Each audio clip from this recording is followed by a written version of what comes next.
ओम शांति।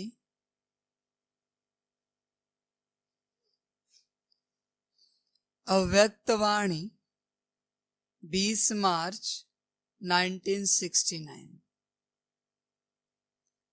7 बातें छोड़ो और 7 बातें धारण करो। पहला पॉइंट है, सभी किस स्मृति में बैठे हैं, किस देश में बैठे हैं। व्यक्त देश में है व अव्यक्त देश में। अव्यक्त को व्यक्त में लाया है व तुम अव्यक्त हुए हो। अभी की मुलाकात कहाँ कर रहे हो? अव्यक्त को व्यक्त देश में निमंत्रण दिया था, तो अव्यक्त बाप दादा व्यक्त देश में अव्यक्त रूप से मुलाकात कर रहे हैं। अव्यक्त रूप को व्यक्त में लाने के लिए कितना समय चाहिए? बाबा कहते हैं, सभी किस स्मृति में बैठे हैं, किस देश में बैठे हैं। सभी बच्चे अपने आप को चेक करें। जब कभी भी बाप के सामने बैठते हैं, निराकार, आकार, साकार, योग लगाने, ज्ञान सुनने, तो कौन सी स्मृति में बैठते हैं, अपने को चेक करें। अपने आप को क्या समझकर बैठते हैं, चेक करें। यह जो आपकी समझ है, वही सब कुछ है। भल बैठे हैं साकार वतन में, लेकिन स्मृति है मूल वतन की, सूक्ष्म वतन की, तो अनुभव भी मूल वतन या सूक्ष्म वतन के होंगे। इस बात का कोई फर्क नहीं पड़ता कि आप कहाँ बैठे हो, कहाँ हो, क्या कर रहे हो। मुख्य बात है आपकी स्मृति कौन सी।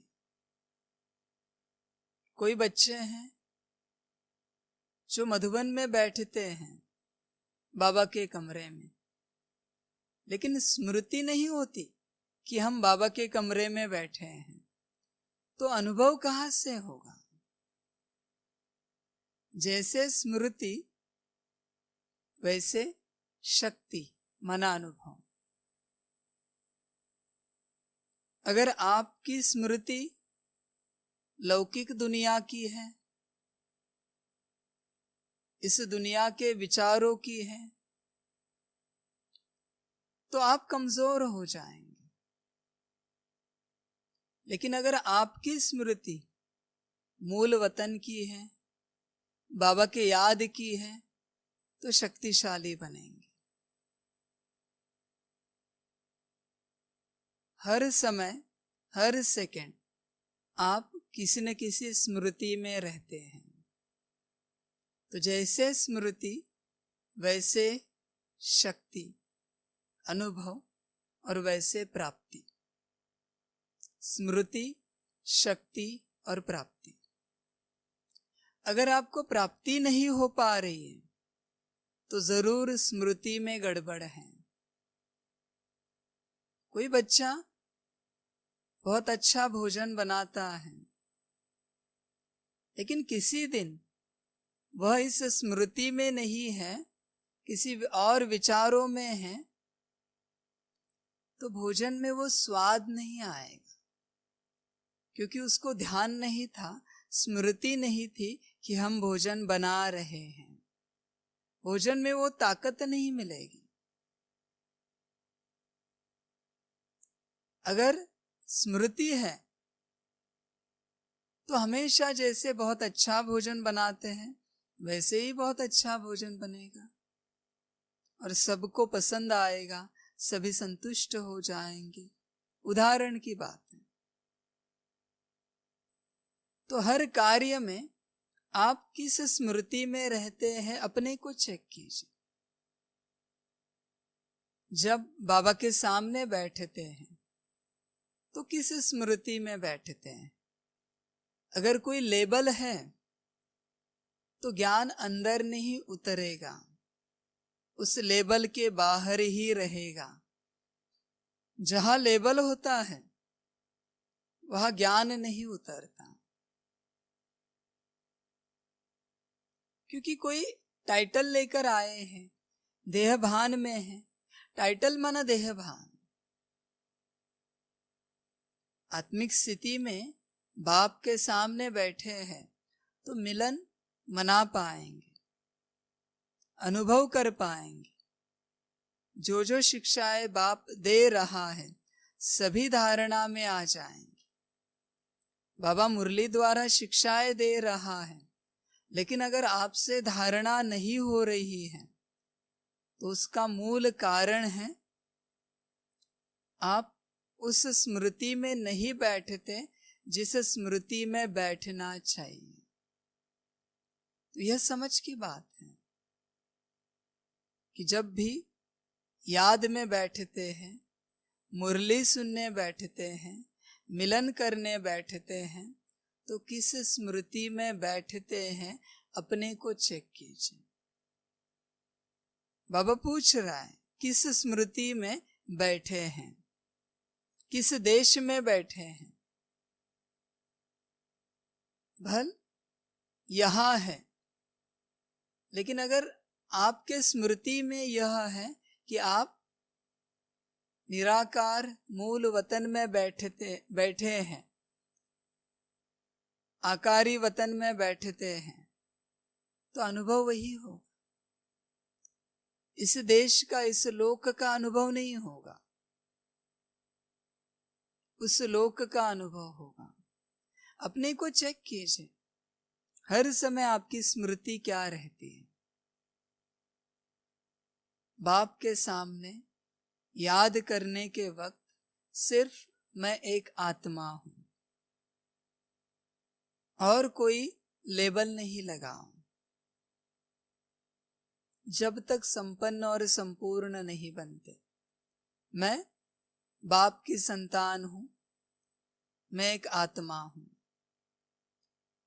निराकारी स्वरूप हूं, सितारे समान हूं। इसी अवस्था में बैठना चाहिए, योग के लिए, मुरली के लिए। फिर मुरली उतर जाएगी। कहा? आत्मा में। बहुत से बच्चे पूरी आयु चली जाती है, नोटबुक में तो मुरली उतर जाती, लेकिन आत्मा में कभी नहीं उतर पाती। बाबा कहते हैं जिस प्रकार नोटबुक में उतर रही है उसी प्रकार आत्मा में उतरनी चाहिए, अगर उस स्मृति में बैठे। तो चेक कीजिए कौन से, किस देश में बैठे हैं। व्यक्त देश में हैं व अव्यक्त देश में। कौन से देश में बैठे, साकार वतन में है या निराकारी वतन में है, अपने को चेक कीजिए। भल है साकार में, लेकिन हमेशा यह स्मृति रहे कि हम निराकारी वतन में बैठे या आकारी वतन में बैठे, तो जल्दी अनुभव होते जाएंगे। ज्ञान, योग, यह सब निराकारी और आकारी वतन की स्मृति में ही करना चाहिए, तब धारणा में उतर जाएगा। अव्यक्त को व्यक्त में लाया है व तुम अव्यक्त हुए हो। बाबा कहते हैं अव्यक्त को व्यक्त में बुलाया है, लाया है, व तुम अव्यक्त हुए हो।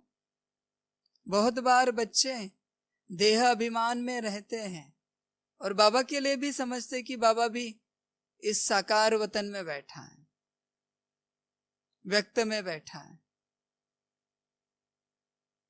यह गलती है। अगर बाबा अव्यक्त स्वरूप में है तो किसी भी वतन में बैठे वह अव्यक्त में ही है। अभी आपको व्यक्त से अव्यक्त में जाना है, उसको व्यक्त में नहीं लाओ, वो कभी नहीं आएगा, वो सदा अव्यक्त है। यह आपकी उल्टी समझ है कि वह व्यक्त में आता है। आप अव्यक्त स्वरूप में रहकर उससे मिलन मनाने की कोशिश कीजिए। दूसरी बात, जब तक आप अव्यक्त स्वरूप में नहीं आते, अव्यक्त से नहीं मिल सकते। कितनी भी कोशिश कीजिए, आप व्यक्त में रहकर अव्यक्त से मिल ही नहीं सकते, क्योंकि उसकी फ्रीक्वेंसी, उसका डायमेंशन अलग है, आपकी फ्रीक्वेंसी, आपका डायमेंशन अलग है। इसलिए आपको उसके डायमेंशन में जाना पड़ेगा। आपको अच्छे से पता है वह कभी व्यक्त में नहीं आता, वो सदा अव्यक्त में ही रहता है। इसलिए आपको भी ज्ञान सुनने के वक्त, योग करने के वक्त अव्यक्त में ही जाना पड़ेगा। ये समझ की बात है। अभी की मुलाकात कहाँ कर रहे हो?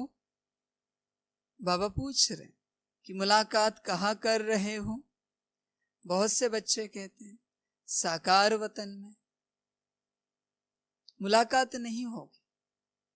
भल वतन साकार है, लेकिन मुलाकात अव्यक्त वतन में चल रही है। भल वो आया है साकार वतन में, लेकिन आपको अपना स्वरूप बदलना पड़ेगा। जब स्वरूप बदलेंगे तभी मुलाकात कर पाएंगे। जैसे बड़े बड़े प्राइम मिनिस्टर, प्रेसिडेंट होते हैं, उनसे मिलने के लिए भी ड्रेस कोड होता है। अगर पर्सनल मुलाकात करनी है, कॉन्फ्रेंस करनी है, तो ड्रेस कोड होते हैं। किसी भी कपड़े में जाकर उनसे नहीं मिल सकते आप। उसी प्रकार बाप से मिलने के लिए भी ड्रेस कोड है, अव्यक्त स्वरूप का। अगर अव्यक्त स्वरूप में आएंगे तो ही मिलन मना पाएंगे, वरना बस एक नाटक देखेंगे, लगेगा हाँ मिल ले। नहीं, मिले तो बिल्कुल नहीं है, क्योंकि मिलने के लिए भी पात्रता लगती है, धारणा लगती है। भले बाहरी रूप से बहुत सारी धारणाएं बाबा ने बताई है, लेकिन वो किस लिए? उस तक पहुंचने के लिए, उससे मिलने के लिए बहुत सारी धारणाएं। उसमें से एक धारणा है मुख्य कि अव्यक्त स्वरूप में बैठूं, तभी मिलन मना पाएंगे, तभी ज्ञान अंदर उतर पाएगा, वरना बाहर ही रहेगा। इसलिए बाबा कहते अभी की मुलाकात कहाँ कर रहे हो? अव्यक्त को व्यक्त देश में निमंत्रण दिया था। बाबा कहते हैं अव्यक्त को व्यक्त देश में निमंत्रण दिया था, उसको व्यक्त में बुलाया आपने, वो आया, लेकिन उसके लिए सभी अव्यक्त ही हैं।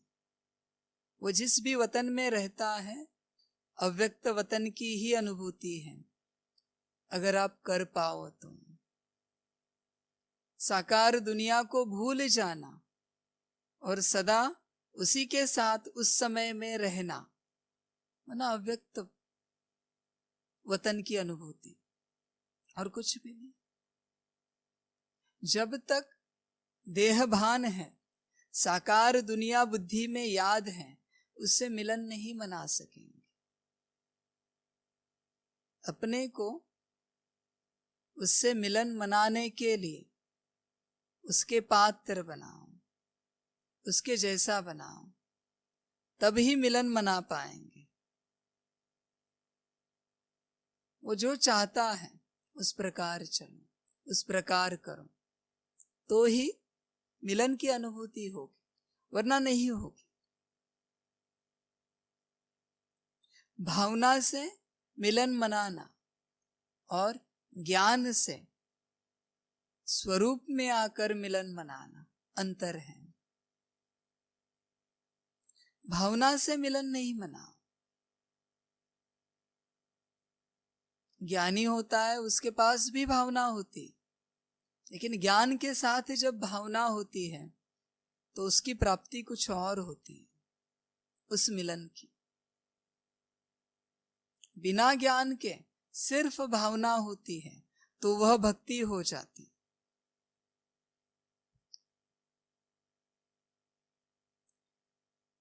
अव्यक्त को व्यक्त देश में निमंत्रण दिया था, तो अव्यक्त बाप दादा व्यक्त देश में अव्यक्त रूप से मुलाकात कर रहे हैं। बाबा ने क्या कहा? अव्यक्त बाप दादा व्यक्त देश में अव्यक्त रूप से मुलाकात कर रहे हैं। यह नहीं कहा कि व्यक्त रूप से मुलाकात कर रहे हैं। आप उसे व्यक्त बना ही नहीं सकते, क्योंकि वो सदा के लिए अव्यक्त है। इसलिए आपको अव्यक्त होना पड़ेगा मिलन मनाने के लिए, प्राप्तियों को प्राप्त करने के लिए, शिक्षाएं धारण करने के लिए, योग लगाने के लिए, विश्व सेवा करने के लिए आपको अव्यक्त होना पड़ेगा।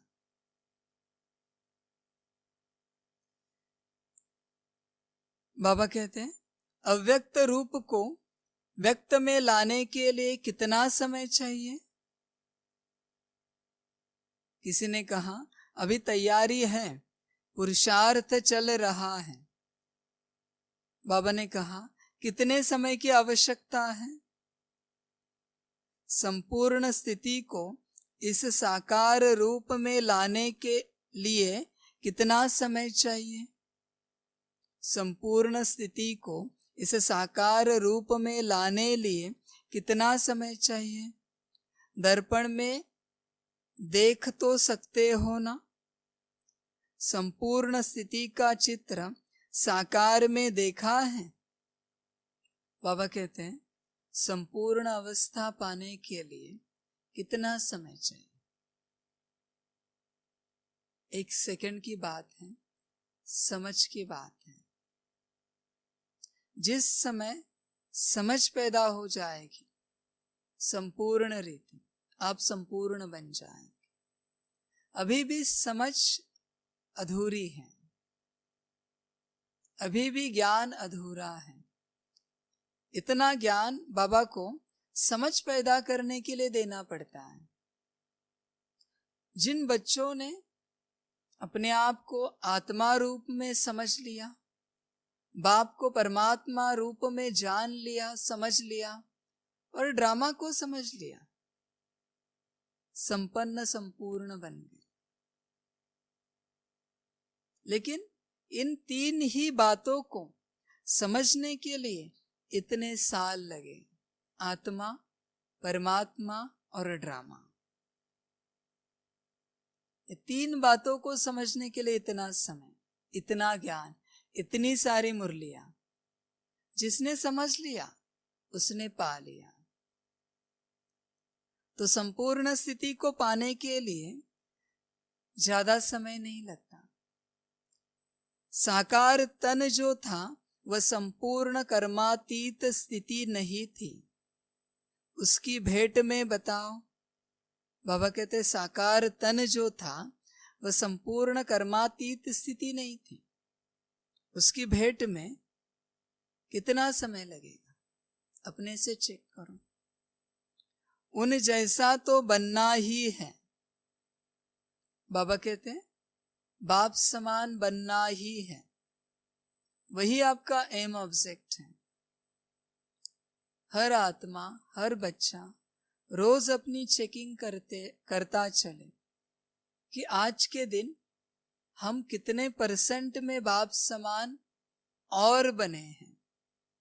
भले 0.1% भी हो, कोई फर्क नहीं पड़ता, लेकिन अपने को चेक करते चले कि बाप समान कितने बनते चले हैं, आगे कितने बने हैं। रोज चेकिंग करें। 0.1 भी करें फिर भी 100% होने में कितना समय लगेगा? 100% होने में कुछ नहीं लगेगा, कुछ ही मास में, कुछ ही दिनों में संपूर्ण हो जाए। बस चेकिंग करते रहें। रोज 0.1 भी ब्रह्मा बाप समान बने फिर भी बहुत कम समय में बन जाएंगे। पर बच्चे पढ़ाई पढ़ते नहीं, रोज चेकिंग नहीं करते कि बाप का कौन सा गुण आज हमने 0.1% में धारण किया, यह चेकिंग नहीं करते। बस चल रहे हैं, रोज मुरलिया सुन रहे हैं, पढ़ रहे हैं, रोज योग कर रहे हैं, पर चेकिंग कौन करेगा कि आज कितना % इम्प्रूवमेंट हुआ, कितना % आगे बढ़े, आज वृत्ति कितनी शुद्ध हुई, विचार कितने शुद्ध हुए, वाणी और कर्म कितने शुद्ध हुए, कौन चेकिंग करेगा? कल किन बातों को लेकर कौन सी आत्माएं दुखी हुई, तो क्या आज उन बातों को चेंज किया है? चेक करके चेक कीजिए, यही चेकिंग है। बिना चेकिंग के आप आगे नहीं बढ़ पाएंगे।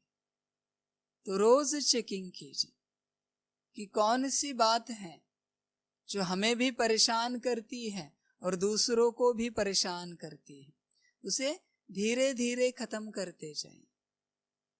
एक साथ संस्कार नहीं बदलेगा, संस्कार बहुत वर्षों का है, बहुत सालों का है, बदलने में समय लगेगा।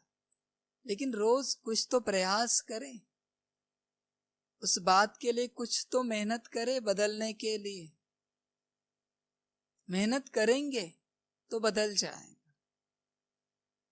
ऐसे बहुत सारे संस्कार हैं जिनको बदलने की आवश्यकता है, पर बच्चों को दिखते नहीं। कभी अगर पता ही नहीं चला कि पैर में कांटा है और ऐसे ही चलते रहें तो एक दिन पैर काटना पड़ेगा। तो चेकिंग करते रहें कि कौन सा कांटा है जो हमें भी तकलीफ देता है और दूसरों को भी देता है। तो धीरे धीरे उसे बाहर निकालें, एक साथ नहीं निकलेगा। कोशिश कीजिए तो संपूर्ण अवस्था की ओर बढ़िए। तो बाप समान बनना ही है। बाप के अंदर कौन कौन से गुण थे, कभी लिस्ट बनाइए। बाप समान बनना मना क्या? जितने गुण बाप ने धारण किए उतने हमें धारण करने हैं, यही बाप समान बनना है। क्या वृत्ति बाप समान है, विचार बाप समान है, वाणी कर्म बाप समान है? चेक कीजिए। ज्ञान योग धारणा सेवा बाप समान है? चेक कीजिए, रोज चेकिंग कीजिए।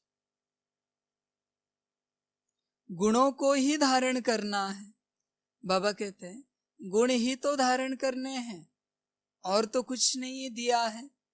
मेहनत का काम, बस बैठे बैठे विचार करो और गुणों को धारण करो। कोई पत्थर तोड़ने नहीं है, कोई मेहनत नहीं है, बस बैठकर विचार ही करना है गुणों को धारण करने के लिए। लेकिन कभी अपने मन से विचार किया है कि हमें प्रेम स्वरूप बनना है, हमें सुख स्वरूप बनना है, हमें शांत स्वरूप बनना है? कभी अपने से विचार किया है? बस हम कहते हैं मैं एक शांत स्वरूप आत्मा हूं। कभी अपने को या दूसरों को शांति महसूस हुई है? मैं एक सुख स्वरूप आत्मा हूं। कभी अपने को और दूसरों को सुख महसूस हुआ है? चेक कीजिए। तो क्या पढ़ाई पढ़ी? बाबा कर्मों की पढ़ाई सिखा रहा है, मन बुद्धि की संस्कारों की पढ़ाई है। चेकिंग करते रहो। बस ऐसे ही बोलो नहीं कि मैं एक शांत स्वरूप सुख स्वरूप आत्मा हूं। वह दिखना चाहिए आपसे, दूसरों को महसूस होना चाहिए कि इनके संग में रहने से मन अपने आप सुखी रहता है, इनके संग में रहने से मन अपने आप शांत रहता है, खुशियों में नाचता है। अनुभव होना चाहिए दूसरों को। जब दूसरों को अनुभव होगा आपसे, तब कह सकेंगे मैं एक शांत स्वरूप सुख स्वरूप आत्मा हूं। अनुभव होना चाहिए। ये समझ की बात है। अपने को चेक करते रहो, गुणों को धारण करते रहो, अपने से विचार करो कि मेरे अंदर शांति कितनी है, कितनी शांति, कहाँ तक शांति है, कहाँ तक मौसम माना बाहरी संसार बिगड़ जाए तो मैं अशांत हो जाऊंगी या हो जाऊंगा। अपनी चेकिंग कीजिए तो आपको पता चलेगा आपके अंदर शांति कितनी है। किसी को चींटी काटे तो नाचने लगते हैं, मन अशांत हो जाते हैं। किसी को पहाड़ टूटे फिर भी शांत रहते हैं। चेकिंग करो अपनी, आपके अंदर शांति कितनी है। शांति को बढ़ाने के लिए शक्ति की भी आवश्यकता है। सहन शक्ति, शक्ति जब बढ़ेगी तब शांति बढ़ती जाएगी।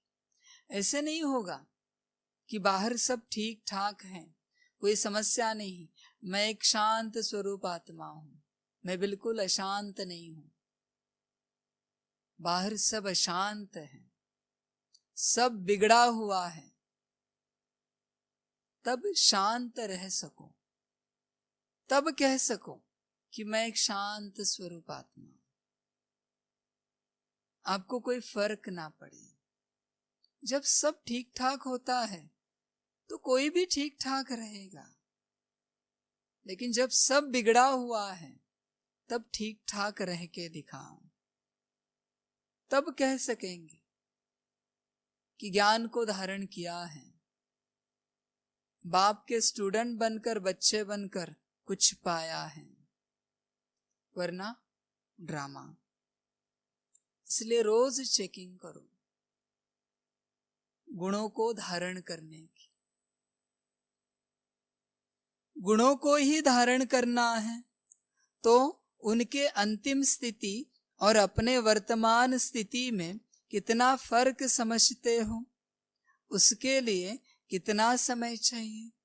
तो बाप समान अवस्था और आपकी अभी की वर्तमान अवस्था, उसमें कितना अंतर है चेक करो, तो आपको पता चलेगा आपको कितना पुरुषार्थ करना है।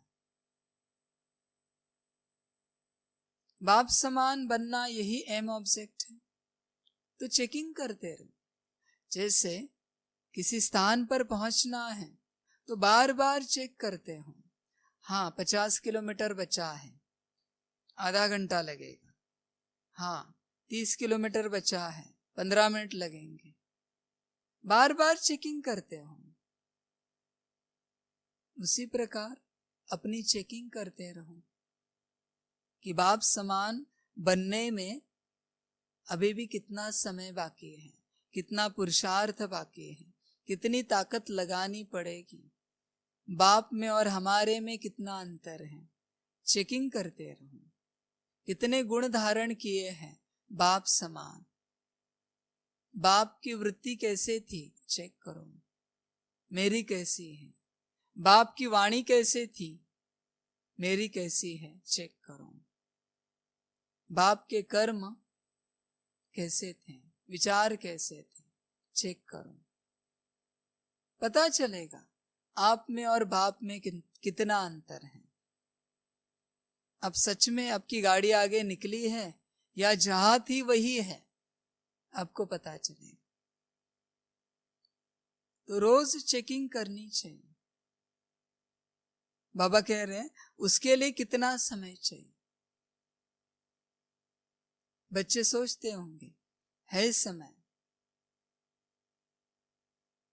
होगा आराम से। तो बाबा कहते हैं ऐसे नहीं होना चाहिए। समय कब खत्म हो जाएगा किसी को नहीं पता चलेगा। चलो ड्रामा का समय है ऐसे मानते हैं, लेकिन क्या पता आपका समय है या नहीं है। ड्रामा तो चलेगा, लेकिन आपका समय कब खत्म होगा क्या पता। इसलिए अलबेले नहीं रहो, रोज चेकिंग करते रहो, रोज अपनी चेकिंग करते चलो और चेंज करते चलो, और अपने और बाप के बीच में जो दूरी है समान बनने में, उसे खत्म करते चलो। रोज चेकिंग करो।